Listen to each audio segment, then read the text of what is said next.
ওয়াকফ সংশোধনী বিল 2025-এর বিরুদ্ধে এবার রাস্তায় নামতে চলেছে ফুরফুরা শরীফের পীরজাদারা। আজ সরাসরি ফুরফুরা শরীফের বহু পীরজাদা তারা কিন্তু একত্রে একটি বৈঠক করে এবং বৈঠক শেষে সাংবাদিকদের মুখোমুখি হয়ে তারা জানান যে ইতিমধ্যেই তাদের মধ্যে একটি বৈঠক হয়েছে। সেই বৈঠকে আলোচনা হয়েছে যে আগামীতে বেশ কিছুদিনের মধ্যেই কলকাতায় একটি মহা সমাবেশ করতে চলেছে। কলকাতার রানী রাসমণি রোড অথবা ব্রিগেড অথবা শহীদ মিনার যে কোনো একটি জায়গায় তারা কিন্তু একটি মহা সমাবেশ করতে চলেছে। শুধু তাই নয়, তার পাশাপাশি সুপ্রিম কোর্টে এই যে ওয়াকফ সংশোধনী যে আইন 2025 এই আইনের বৈধতাকে চ্যালেঞ্জ করে সুপ্রিম কোর্টে তারা কিন্তু আবেদনও জানাবে। ইতিমধ্যেই কিন্তু লোকসভা, রাজ্যসভা এবং পাশাপাশি রাষ্ট্রপতি সই করার পরেই এই বিল কিন্তু আইনে পরিণত হয়েছে এবং এই বিলের বিরুদ্ধে গোটা এই আইনের বিরুদ্ধে গোটা দেশ জুড়েই কিন্তু বিক্ষোভ শুরু হয়েছে। সংখ্যালঘু সম্প্রদায়ের মানুষ তারা পথে নামছে, বিক্ষোভ দেখাচ্ছে এবং এই বিলকে বা এই আইনকে কালা কানুন বলেই কিন্তু দেখে দিয়েছে ইতিমধ্যেই মুসলিম পার্সোনাল ল বোর্ড এবং বিরোধী রাজনৈতিক দল, যে সমস্ত রাজনৈতিক দল রয়েছে তাদের পক্ষ থেকে সুপ্রিম কোর্টে এই আইনের বৈধতাকে চ্যালেঞ্জ করে আবেদনও জানানো হয়েছে এবং সেই যে তালিকা, সেই তালিকাতে এবার জুড়ল ফুরফুরা শরীফের নাম। কেননা আগামী কয়েকদিনের মধ্যেই কলকাতার বুকে বৃহত্তম একটি মহা সমাবেশ করতে চলেছে ওয়াকফ সংশোধনী আইন 2025-এর বিরুদ্ধে। পাশাপাশি সুপ্রিম কোর্টে তারা কিন্তু এই আইনের বৈধতাকে চ্যালেঞ্জ করে কিন্তু আপিল করারও আবেদন জানিয়েছে। কি বলছে তারা সরাসরি শুনবো। আসসালামু আলাইকুম ওয়া রাহমাতুল্লাহি ওয়া বারাকাতুহু। নাহমাদুহু ওয়া নুসাল্লি ওয়া নুসাল্লিমু আলা রাসূলিল কারীম, আম্মা বাদ। আজ মূলত আমাদের বসা সারা দেশের মানুষ, বুদ্ধি সম্পন্ন মানুষ, শুধুমাত্র মুসলমান সমাজ নয়, সুবুদ্ধি সম্পন্ন সর্বজাতির মানুষ বিগত দিনের কৃষি বিল নিয়ে যেমন মর্মাহত হয়েছিল, ঠিক আবার তার ইতিহাস দোহরানো হলো দ্বিতীয়বার ওয়াকফ কালা কানুন নিয়ে। আমাদের মনে করিয়ে দেয় পূর্বের দিনের ইতিহাস, যে এর আগে যত ডিক্টেটর গভর্নমেন্ট এসছে তারা আইন তৈরি করেছে, কিন্তু তাদের সে আইনের পিছনে লুকিয়ে থাকা কালা কারনামা এবং তাদের যে সমস্ত অন্যায় অত্যাচার সমাজের বুকে ডমিনেট করার যে নীতি আজও পর্যন্ত ইতিহাস হয়ে রয়ে গেছে। যেমন হিটলারের কথা বলতে পারেন, আরো কারো কারো কথা বলতে পারেন। তো এই ক্ষেত্রে যে ওয়াকফ অ্যামেন্ডমেন্ট বিল যেটা পাস করে আইনে পরিণত করা হয়েছে, যেটা কেবলমাত্র কোনো ধর্মকে আঘাত দেওয়া নয়, কেবলমাত্র কোনো জাতিকে ডমিনেট করা নয়, বরং সেই জাতিটাকে বরাবরের জন্য যে নির্যাতিত তারা যে ছিল, তারা যে আজও নির্যাতিত এবং তারা যে নিষ্পেষিত, তার ইতিহাসকে পুনরুত্থান করা হলো এই কালা কানুনের মাধ্যম দিয়ে। এক, দ্বিতীয়ত যে এই আইনের মধ্যে শুধুমাত্র সেই জাতি নয়, বাবা সাহেব আম্বেদকরের লেখা সংবিধানকে চাপা দেওয়া হলো।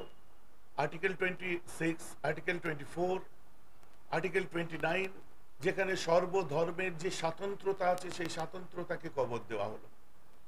কি আর্টিকেল 25-এর ABC কাজে লাগিয়ে সব ধর্মকে তাদের ব্যক্তিগত ধর্মের স্বাতন্ত্রতা দিয়ে দেওয়া হলো, মন্দির, মসজিদ, গির্জা, গুরুদ্বারা। তাতে আমরা খুশি, কারণ ধর্মভীরু মানুষেরা করবে, তাদের যে যে ধর্মের মানুষ তাদের এগুলো ধর্মীয় অভ্যন্তরীণ ব্যাপার, তারা করবে। কিন্তু এক্ষেত্রে শুধুমাত্র বাইপাস করা হলো একটা সেই পার্টিকুলার কমিউনিটি, যে কমিউনিটিকে বরাবর ধরে বর্তমান কেন্দ্রীয় সরকার পদে পদে কখনো ট্রিপল তালাক নিয়ে, কখনো ইউনিফর্ম সিভিল কোড নিয়ে, কখনো আপনার ওয়াকফ অ্যামেন্ডমেন্ট বিল নিয়ে, কখনো মন্দির মসজিদ এনআরসি নিয়ে, সিএএ নিয়ে বিভিন্ন সময় একটা জাতি টার্গেট।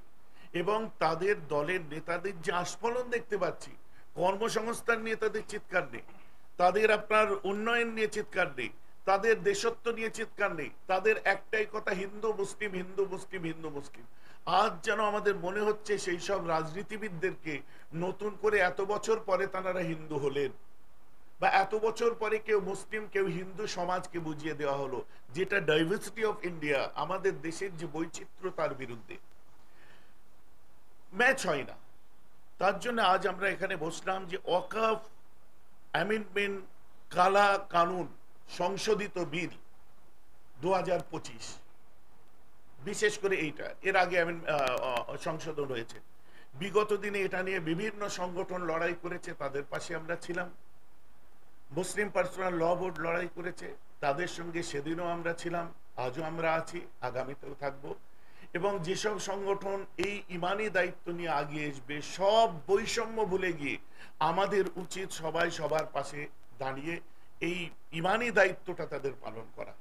মসজিদ, আপনার গির্জা, মাফ করবেন, মসজিদ কাটবে, এখানে মসজিদ গির্জা টির্জা এগুলো সব কাটবে, হ্যাঁ, তা মক্তব, কবরস্থান, খানকা, দরগা, যা যা যে যে যে জায়গায় আছে, ঈদগাহ, মুসাফিরখানা, যে সমস্ত ওয়াকফ প্রপার্টির মধ্যে পড়ে।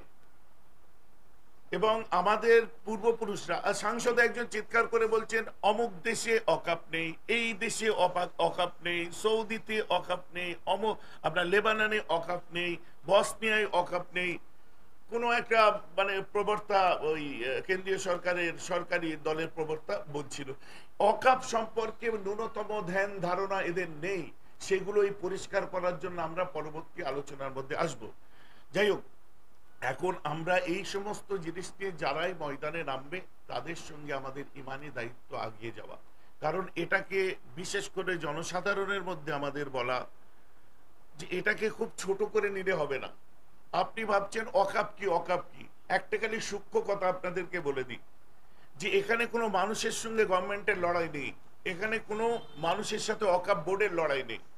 লড়াইটা হচ্ছে কোথায়, তাল গাছের উপর থেকে তার উপর থেকে, মানে আপনি নিচে দাঁড়িয়ে আছেন, আপনি ওই উপরেও যেতে পারছেন না, লড়াইটা স্টার্ট হচ্ছে ওখান থেকে তার ওপরের সাথে। তার মানে লড়াইটা হবে ওয়াকফের সঙ্গে সরকারের, মানে আপনার কোনো জায়গা থাকবে না।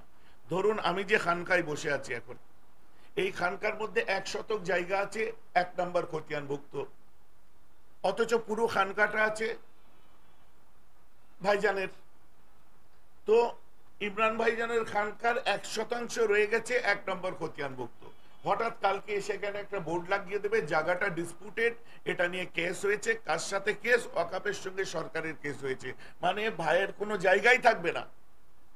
লড়াইটা যতদিন না বন্ধ থাকবে খানকাটা লক করে রাখুন। এটা খানকার ক্ষেত্রে বুঝালাম, মসজিদের ক্ষেত্রেও তাই, দরগার ক্ষেত্রেও তাই, খানকার ক্ষেত্রে তাই, কবরস্থানের ক্ষেত্রে তাই, মাদ্রাসার ক্ষেত্রে তাই, অল ওয়াকফ প্রপার্টিজ যেগুলোই এমন আছে সবের ক্ষেত্রে তাই। শুরু হয়ে গেছে অলরেডি। আমরা এটাকে নিয়ে 60,000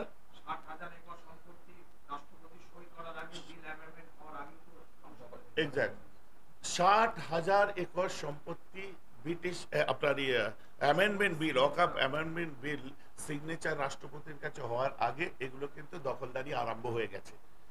এবার আমি বলি, একটা সভ্য সম্ভ্রান্ত জাতি কি চাই? কর্মসংস্থান চাই, স্বাস্থ্য চাই, তাদের ঠিকমতো নিরাপত্তা, বাঁচার সবকিছু। আমার সংখ্যাগুরু সম্প্রদায়ের কথাই বলি, আজকে তারা তার ধর্মকে পালন করবে, কর্মসংস্থান চাই, স্বাস্থ্য চাই, শিক্ষা চাই, স্বাচ্ছল্যতা চাই, এক কথায় তার। কিন্তু বর্তমান কেন্দ্রীয় সরকার আমার সংখ্যাগুরু ভাইদেরকে কারো কাছে লজ্জিত বা ঋণী করে দিয়ে যেতে চাচ্ছে সারা জীবন। কারণ আমরা জানি আমাদের সম্পত্তি তারা দখল করে নিয়েছে, কিন্তু আমাদের পরম্পরা বলে যাবে যে আমাদের সম্পত্তিতে ওরা ভোগ করে আজ বড় লোক। মানে একটা জাতিকে বরাবরের জন্য মাথা নিচু করে দেওয়া হচ্ছে। এটা কিন্তু সংখ্যাগুরু ভাইদেরকে ভাবার দরকার, আইন তৈরি করে। আমরা এটাকে নিয়ে পদক্ষেপ কি নিতে চলেছি, যেটার জন্য আজ আমাদের পীরজাদাদের বসা, যে আমরা পীরজাদাদের পক্ষ থেকে ফুরফুরা দরবার শরীফের, যে আমরা এটাকে নিয়ে একটা বৃহত্তর আন্দোলন গড়ে তুলতে চাচ্ছি। প্রথমে যে যার ব্যক্তিগত সভা সমিতির মধ্যে দিয়ে আমরা ওয়াকফ নিয়ে যেভাবে বলছি এভাবে বলে যাব, তারপরে সাংগঠনিকভাবে যে যার আমরা বলে যাব, অ্যাজ কুইক অ্যাজ পসিবল, যত তাড়াতাড়ি আমরা পারমিশন পাবো, সেটা 10 দিনেও হতে পারে, 15 দিনেও হতে পারে। আমরা কলকাতায় একটা বৃহত্তর আন্দোলন করতে চলেছি।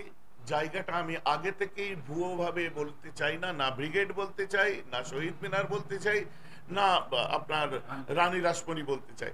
আমরা যে যে জায়গায় আমরা অ্যাপ্লাই করছি, আমরা পারমিশন করাচ্ছি, যে জায়গায় আমরা পারমিশন পাবো, যে রোডে পারমিশন পাবো, এই আমাদের আন্দোলন স্টার্ট হচ্ছে।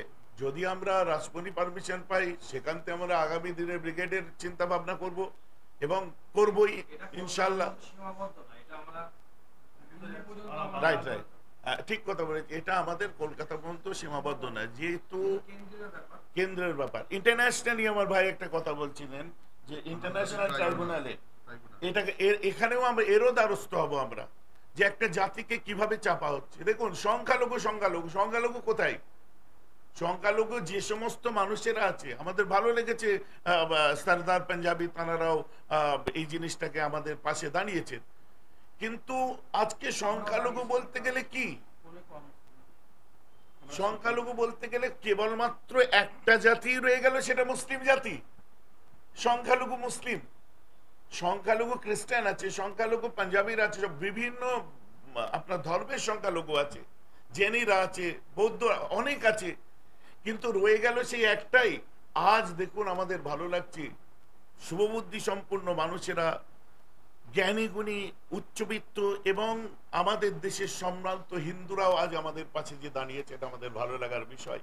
তারা বুঝেছে, তারা বাকাইদের চিৎকার করছে বিভিন্ন মিডিয়ায় গিয়ে। আজকে পাঞ্জাবিরা দাঁড়িয়েছে, খ্রিস্টানদের কিছু অংশ দাঁড়িয়েছে, যারাই আমাদের পাশে দাঁড়িয়েছে আমরা তাদেরকে সাধুবাদ জানাই। কারণ আমাদের দেশের যে গণতন্ত্র ডেমোক্রেসি, এই গণতন্ত্রের ঊর্ধ্বে গিয়ে কোনোটাই কিছু না। অতএব আমরা সেই গণতন্ত্র রক্ষা করে গণতান্ত্রিক পদ্ধতিতে নিয়মতান্ত্রিক ভাবে আন্দোলন বিগত দিনে করেছি, আমরা আজও করছি, আগামীতেও করে যাব। তাই আমাদের ও হ্যাঁ, ওইটা বলা হলো না, আমাদের এই প্রোগ্রাম শেষের পরেই আমাদের রাইট, আমাদের হ্যাঁ ঠিক ঠিক তাই ইমিডিয়েট আমাদের আলোচনা হয়ে গেছে যে আমাদের পীরজাদাদের একটা প্রতিনিধি দল তারা দিল্লিতে যাচ্ছে, যে সুপ্রিম কোর্টে আপনার এটাকে নিয়ে আবার রিঅ্যাপিল করা হবে, যাতে এর কোনো সুরাহা আবার হয়। দেখুন, যতদূর যেমন করে খুশি, এবং যারা এটাকে নিয়ে লড়াই করছে আমাদের সমর্থন সবসময় তাদের সাথে থাকবে।